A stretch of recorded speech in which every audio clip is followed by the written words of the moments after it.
Hello and welcome to our very first episode of Two Gay Peas in a Podcast. Yay! Woo, we're finally doing this. Two very gay peas in a podcast. How are we? We're great. We are. Aren't we? We're very, very good. Very excited. It's taken a while to get here. We've done some practice runs. Didn't go very well. Didn't it? Well, our first practice run just got really wordy and really long, and it was like, we went into a bit too much detail on everything there. Yeah, I know. It was like listening to the dictionary being read out, but that's fine. This is Two Gay Peas in a Podcast. We're going to be discussing anything and everything in our lives, people that inspire us. We're going to get a lot of interviews happening. I mean, how did this even come about? I think you brought up the idea of starting a podcast, didn't you? Yeah, I did. I think it came to the point that we were talking about content and creating our own content and being creative. And I think at this point in time, we were like, hey, we're just going to put it out there and we'll create our own content. But also, we've got lots of stories to tell. Everyone has lots of stories to tell. Yeah. And we thought, well, what the best platform we do to do that? And we have some wonderful people we'd love to sit down and have a chat with. So why not do it in a podcast? Yeah. And we our intention is to be as open and as raw and as real with all of you as absolutely possible. Yes. I got to say, like, it comes with some anxiety, though, like the fear of... I'm still trying to push past that, what are certain people going to think? And when I say certain people, I really mean, like, my family. Because my family, hello, family, you're going to learn a lot family. You're going to learn a lot about me in this podcast. Maybe some things that you didn't know. But it's just who I am and who we are. It's true. And look, we did decide that it's really important to be really known authentically who we are, because that's empowering, right? Yeah, it is. We want everyone to be their true, authentic self. We do. As we try our best every single day to continually be our truest and most authentic version of ourselves. That's what we hope for you. And I hope that you can feel inspired by us at some point in time. Find us on socials, Two Gay Peas on Instagram, Two Gay Peas on Facebook when I do it, and YouTube as well. Now, we wanted to dedicate our very first episode to a really dear friend of ours, Andy Giorgio, who just this year, a couple of months ago, and really suddenly we lost. It was a real tragedy. Yeah, it's true. We lost Andy this year, and everyone knows that when something happens like that really suddenly and someone disappears from your life, whether you're right there with them or not, it just leaves an echo. Yeah. Yeah, and we wanted to dedicate this podcast to Andy for a lot of reasons. I mean, for me is that, Andy to us was an inspiring individual who got out there and brought community together. Yeah. Absolutely loved that. He developed, for people who are listening who don't know, obviously in Hobart in Tasmania, helped create some amazing safe spaces for our community. Yeah. And drew the community together, and he had such an amazing ability to do that, right? He did. He was behind any new idea in the queer scene in Hobart. Ideas of new venues opening up, he'd get behind, or spaces. He started Hobart's first drag festival last year called Wigmania, and we got a couple of those out, which was amazing. Can I just share what Andy said at that point at Wigmania, which was really funny? Yeah. I said to him, I grabbed him in the middle of Wigmania and said, "How you doing?" And he goes, "There's 3 things you should never work with." He goes, "Children, animals, and drag queens." We love you, drag queens. We do. We love drag queens. But you should have seen that day. It was hilarious. It was amazing. It was mad. Oh, yeah. On that day as well, the very first ever Wigmania, we had a big full-length mirror out the back behind the stage. Yes. It blew over in the wind and smashed into a million pieces. So if you're a drag queen, how would you feel if the only mirror backstage smashed? Well, Andy came to the rescue. We mishmashed it together in some collage, and we had the mirror stuck together in random pieces so that the drag queens could get ready. It was a myriad of people going around doing what they needed to do so they didn't feel cursed. Yes. Spitting. Andy, for me,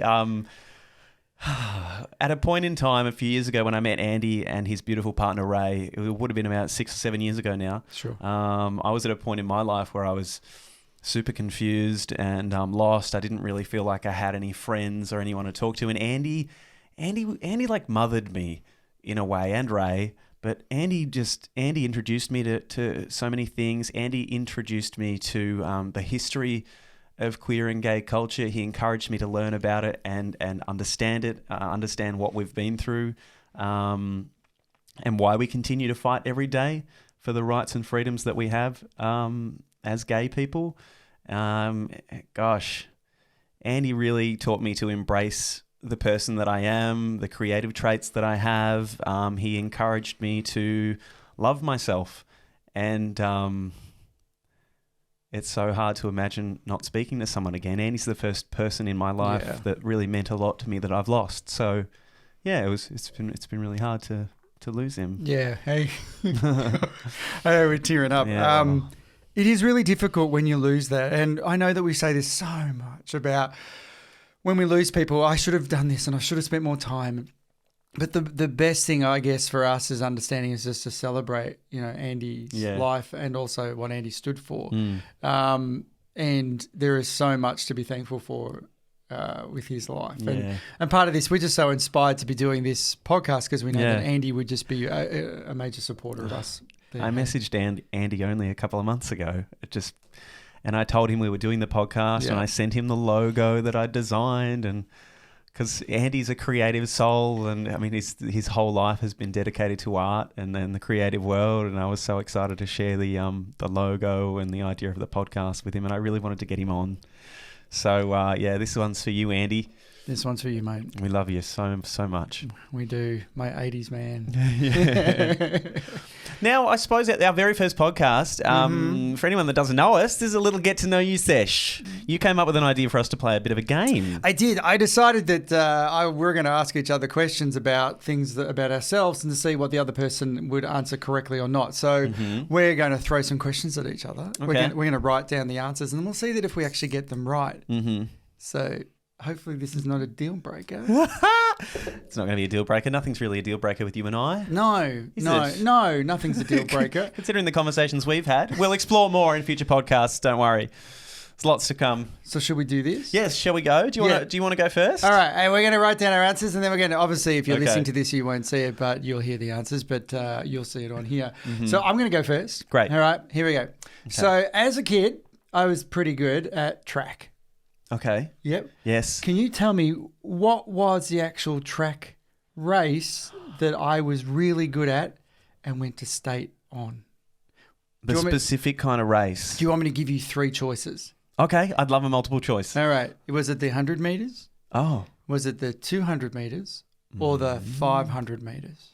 Well, 500 metres sounds obscure for a track race. I'm going to say... I'm writing it down.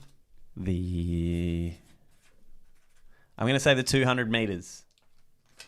It's the 200 metres. Oh, Yay! I know. I wasn't good at 100. I wasn't good at 500, but I was really good at 200. All right. I know. I was a bit of a sprinter. And look, that probably was the other thing. And we'll talk about this in other episodes. It's probably sport for me. I actually was good at running. So we'll talk about bullying and stuff a little bit later on. Oh, my God, yes. I was sort of lucky that I ended up house captain. Go you. I'm not surprised. You're a true leader. I know. I ended up house captain. So in some ways, in that part, I was very lucky. I was good at 200 metres. Okay. Okay. Yeah. Well, I'm going to kickstart you with a reasonably easy one, I think. But you think so? Yeah. How old was I when I came out? Okay. Are you going to write your answer? I got to write my answer. That's right. Yeah, and then we show it to the camera. Righto. I think I got this. Okay. I think I got this. Yeah. Ready? Ready, set, go. 21. Yep, you got it. 21. Thanks, man. It's a good age. It's never too late or never too soon to come out. Far out these days. People don't even have to come out these days. My mate Jackson never came out. He was just like, yeah, I've got a boyfriend. It's great. We should definitely get past the point of having to come out. But we've got a way to go, I think, as a society. So do you think people are still coming out, or less people are having to do that now, do you think? Well, I feel like there's more freedom with young people these days just from the get-go to just be whoever they are. In certain circles and certain parts of society, but in other parts of society, it's still very hard for people, though. True. Yeah, absolutely. In different parts, and obviously I grew up in country Victoria. Yes, I was a country boy as well. It's so hard to be There are so many closets different. In that town, I'll tell you. Mm-hmm. Well, I had sort of the same question too. Oh. Yeah. At what age did I come out?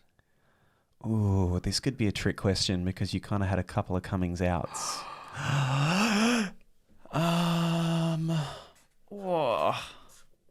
Okay. You ready? Yeah, I'm ready. Go.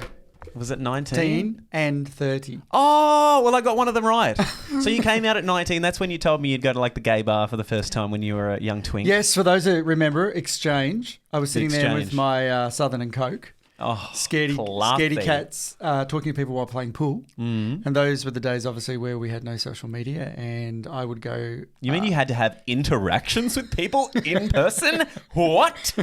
I know. You actually had to talk to people. And there was a great little magazine those days called Outrage. Oh. Yeah, I'd love to hear from people who actually remember Outrage. And you'd put an ad in there, and people obviously would respond to that by calling the mailbox. Oh, hit us up on our socials. Did you ever put an ad in one of these magazines? Outrage. Is this how you guys ever hooked up? Or I know. And so next to your ad, there was a number. They'd call that number and leave a message. Oh, I love that. I know. And then the pressure would have been on to leave a proper message. Give us an example of a message you would leave someone on their voicemail. Come on, first time if you're trying to hook up with someone. Hi, this is Bevan. I saw your message in Outrage and I really liked what you wrote. Would you like to catch up at the Exchange on Saturday afternoon? Here's my number. We would never call and leave messages for people anymore, ever. But that sounds so fun. So I did. At that point in time, I met some amazing people. I was still pretty confused. I was living a bit of a double wobble, going to church on Sunday, doing the Exchange on Saturday. But as we've spoken about before, I met some amazing people in that bar. And they were very caring. The community was beautiful. Very caring and amazing. And then 30. And then you came out again at 30 because Yes, we have a bit through your entire 20s. There's a whole podcast dedicated to what Bevan went through in his 20s before you came out again in your 30s. Yeah, I was very Australian. I was a boomerang. I was and then I was and then I was. Yeah. That's how it Damn, went. that would have been hard. It would have been so hard. I couldn't imagine after I came out going back to being pretend straight again. No, you got to shove yourself back into the closet. But we'll talk about all the seriousness of that. But yes. Okay. But thank you. At least you got one part right. That's great. I did. I got one part right. Thank you. And you said it wasn't complicated. Okay, next question. Next question from me. Yeah. What year did I compete as a little twink on the TV show My Kitchen Rules? Oh, we love this. Little spring chicken, closeted spring chicken. Oh, yeah? 5, 4, 3, 2, 1. 2013? 2013. Thank you. Yes, I was 20/21. I'm doing well. You're doing very well. Yes. Anyone that doesn't know, yes. It's what gets pointed out still often. Still we're at a party, a pink party last month. People fan on you all the time, dude. We were at a pink party last month and someone came up to me and they were like, you want My Kitchen Rules? I'm like, oh my God. It was 10 years ago. I don't look anything like the little boy that I was, surely. Well, you don't. There's one major difference is you don't wear glasses anymore. No, that's right. No, yes. They're gone. I did go on My Kitchen Rules with my dad in 2013.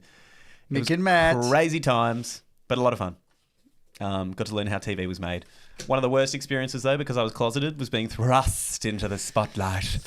He was asked by Koshi whether he had a girlfriend or not on national television. Yes, I was from the country, so I didn't have a lot of worldly experience or city experience or being in front of people very often. And all of a sudden, on TV, Koshi asked me live on TV if I had a girlfriend. Dad was there. I just kind of...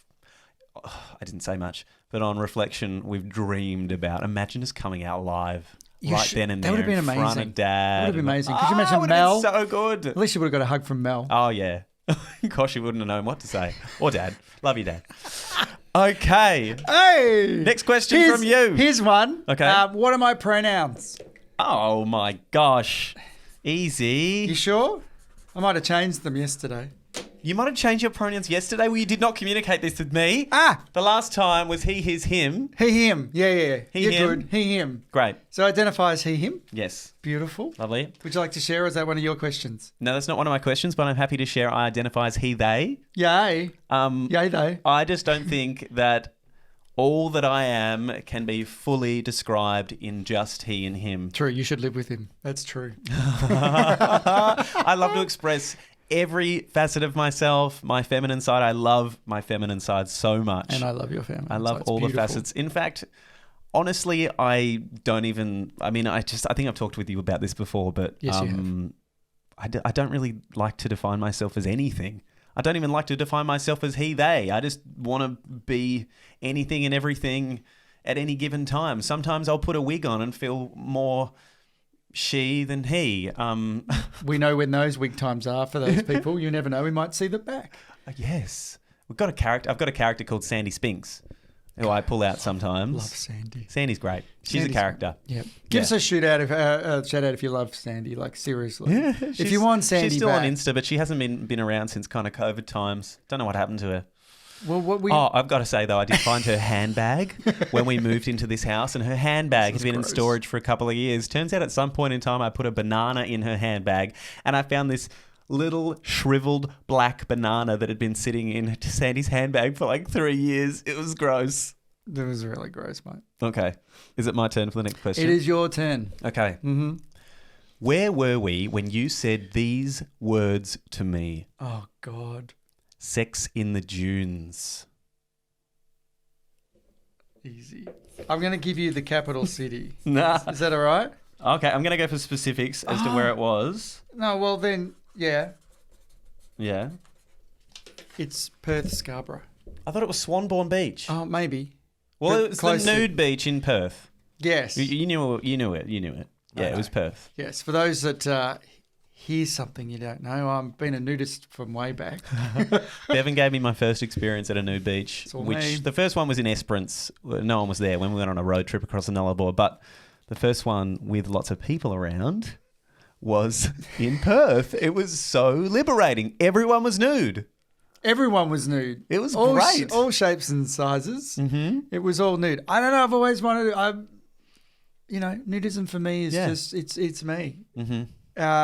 So yeah, don't go knocking on a door when I'm vacuuming, because guess what? It will be in the nude.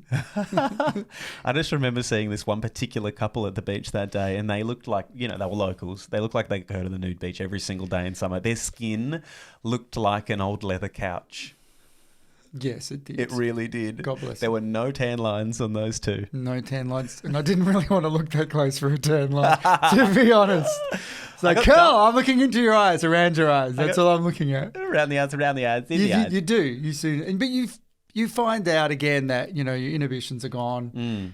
Yes, it's so freeing. I mean, we're all born naked. We deserve to be naked more often and not feel ashamed of our bodies. Shame is the worst thing. None of us deserve to live with shame. So get nude, guys. Love yourselves. Get nude. We do we didn't actually do it last year or the year before. We've missed a couple, haven't we? The International Naked Gardening Day. Oh, yes. Naked Gardening Day. Some of you may have seen our previous posts. Just ends up being a bit of a photo shoot. We couldn't be nude at the last house we were at because there's just so many people going past all the time. Yes, excuse me. Could you just hold that for me? But we might actually, when is it? I never know. It was in May. We've missed it this year. Because this place we're in here, that'd be great. That would be good. Yeah, we'll bring that in. Yeah. Ready for my next question? I am ready. Okay, next question is, what is the place I lived in when I lived in the United States? Oh, my God, easy. You sure? Give me a shout out. For anyone that knows this place, please let me know, because I remember the state, but I've forgotten the name of the town. I'm asking for the town. Oh. That's all right. I mean, you ready? Okay. All right. Michigan. Michigan and Imlay City was the actual place. Imlay City, little place off I-69, about 45 minutes north of Detroit. That's where I was living at the time. This is after he came out at the age of 19 and then went here. Yeah. When he went back in the closet. When I shoved myself back in, and we'll talk more at different times about the US. Amazing experience. Every experience, obviously, in your life, whether it's a positive or a negative, has major impact and change. And I see it as an incredible time in Imlay City. Yeah. It holds a dear, dear, dear place in my heart. It really does. And I have some beautiful friends still, obviously, from the US there. Mm-hmm. We'll chat more. But Imlay City, call out to Imlay City. Love ya. Yes. All that little way. Bloody cold winters, that's all I can say. Yes, I've heard about the icy, snowy winters. That's where I say all my hair fell out. I just lost my headphones. Problems. Talk amongst yourselves. There we go. Talk amongst yourselves. All right. Tech probs. We're back. Okay, my question for you. Yes. My bevy boo. We're nearly there.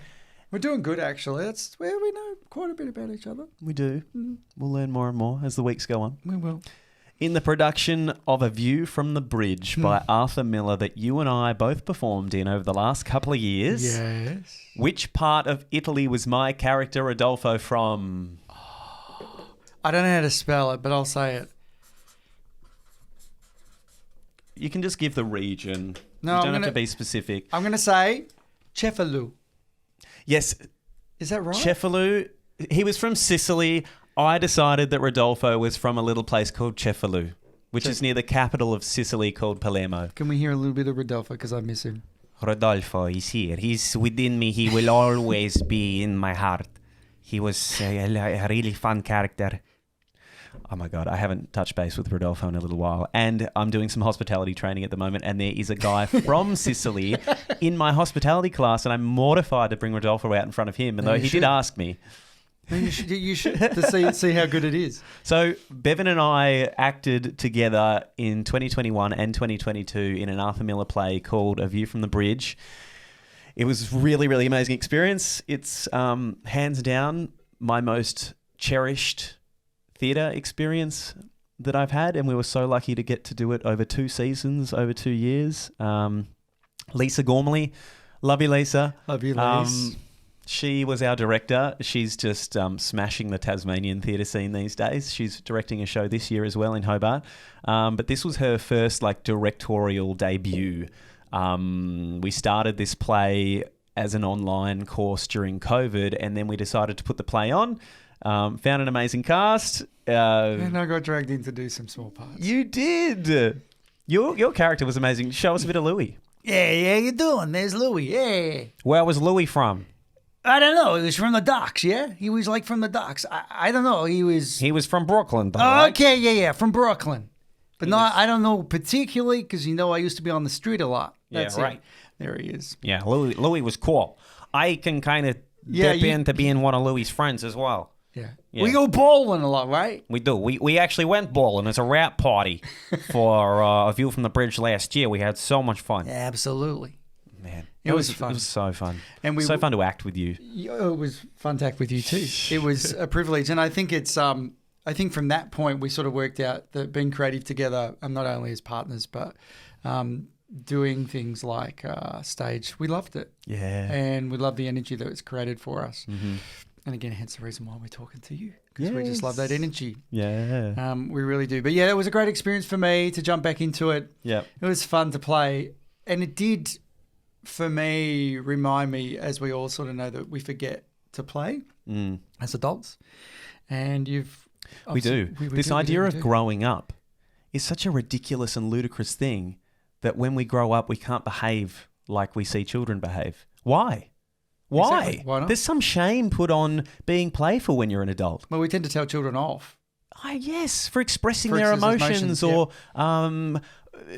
imagining things, fantasizing things, playing make-believe. It's incredible. Our imaginations are a gift to be absolutely cherished for our entire life. Mm-hmm. And yeah, when you see sometimes children being told don't behave like that or don't do that or pull your head in or, all these phrases, they put shame on young people. And then by the time we're an adult, we're screwed and we have to unpack all this crap. We do. So best advice is give yourself permission to play and to feel like a child again and find those safe spaces to do so. And, and acting on stage is definitely one for me. Yeah. It gets me a little bit emotional because I loved it so much. Yeah, it was amazing. Hey, you'll get your chance again.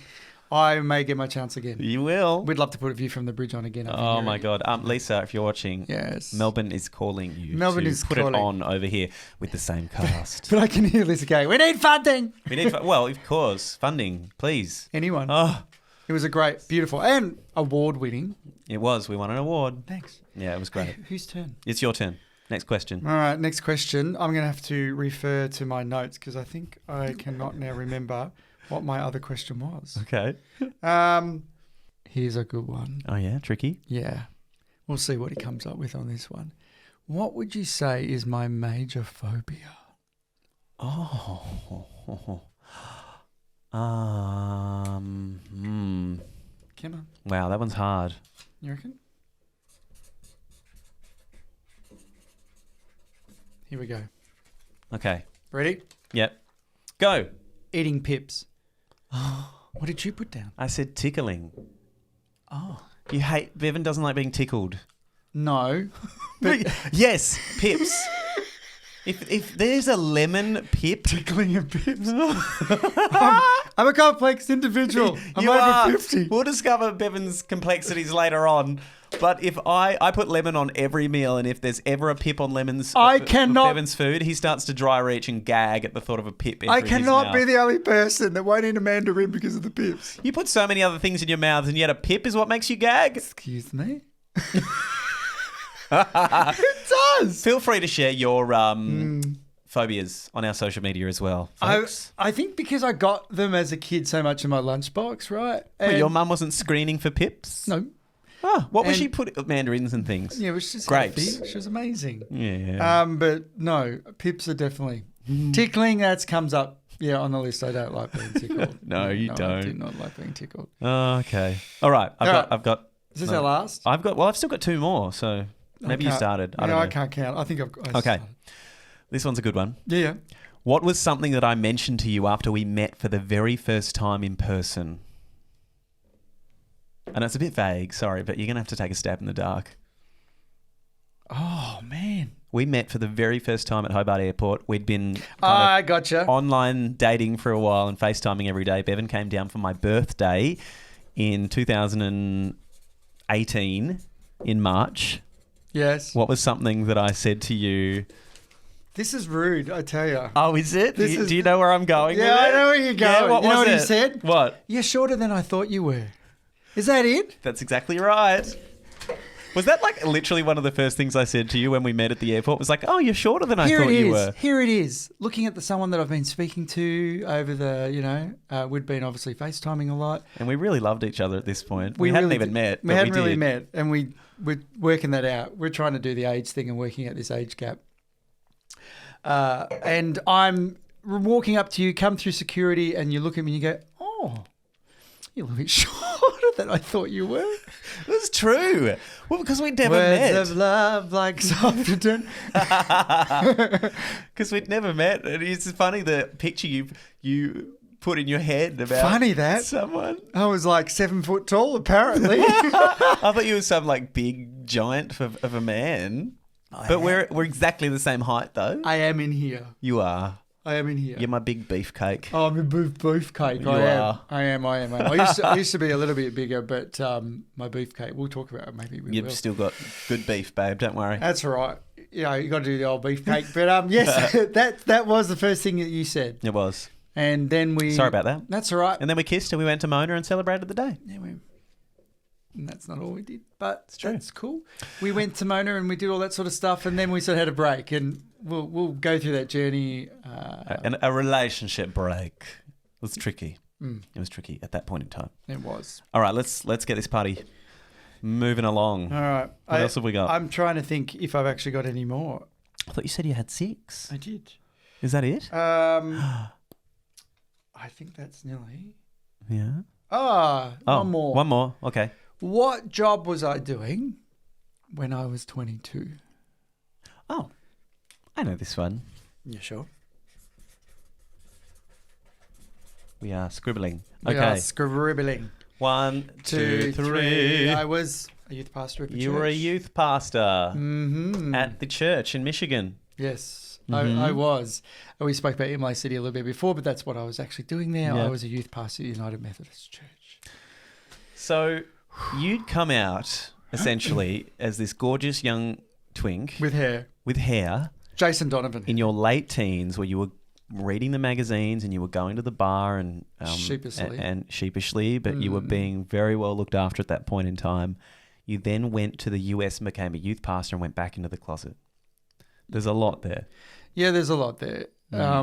For an episode, there's a lot there, which we'll look at the complexities of homosexuality and obviously Christian faith.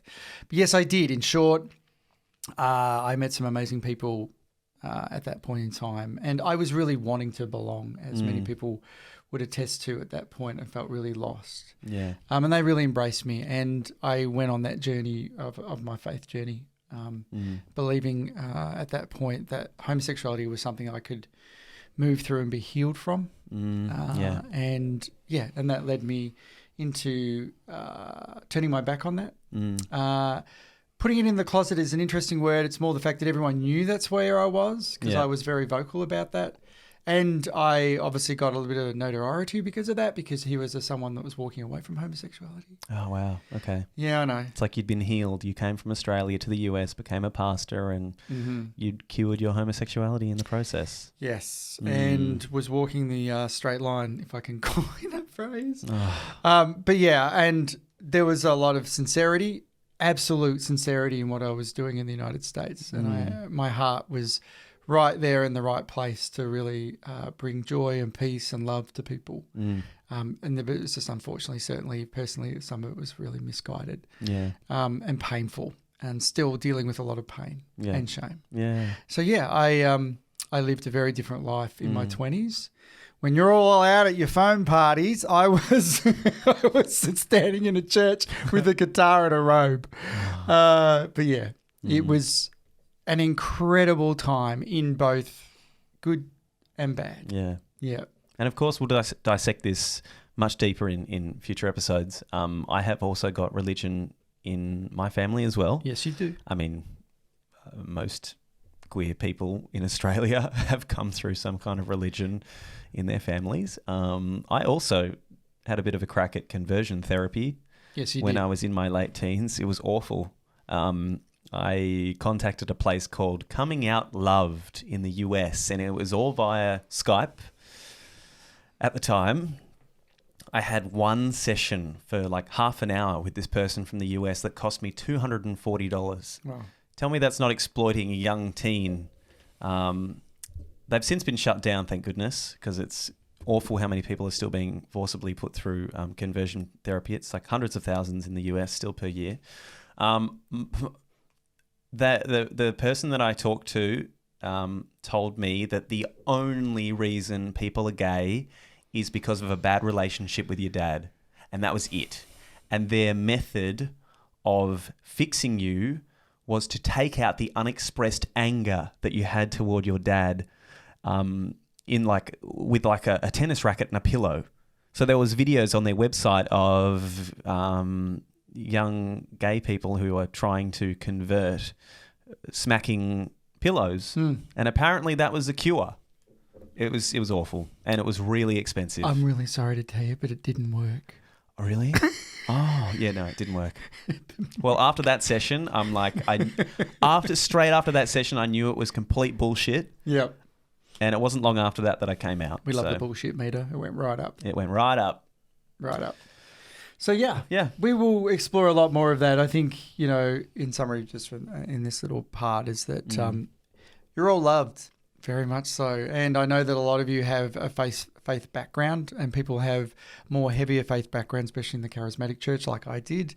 So we're really happy to explore those and reach out and discuss that and pull that apart, because it needs to be pulled apart. There is a lot of pain and anger from a lot of people who have gone through that. A lot of queer people have gone through that. So I'm really happy to pull that apart and be really vulnerable and talk about that experience. It again wells up into me because it was something of some. It's hard because there's parts of it that were just incredible, and then there was so much pain on top of it, and feeling so much loss. Yeah. We'll get there. We will. Well, I reckon. I think that's about all for our get to know you session. I think we're done. Yeah. Please ask us anything if you want to know anything about us. Yes. Hit up our social medias at 2GayPs on Instagram, Facebook, YouTube. And now we've got Threads. Threads as well. We do. Well, join us on Threads as well. I know, we're up there as well. We're on there. We've got Threads. Please subscribe. Hit the like button. Please subscribe. Thanks for listening. We love you guys. Thank you so much. We love you. Thank you for joining us for 2 Gay Peas in a podcast. Yay. Oh, our names are Bevan and Matt, by the way. I don't think we ever said our names. Do we need to? Bevan. Matt. Yeah. Matt. That's it. Bevan. Bevan. Bevan. Matt. Bevan. Matt. Bevan. I think it's time to go.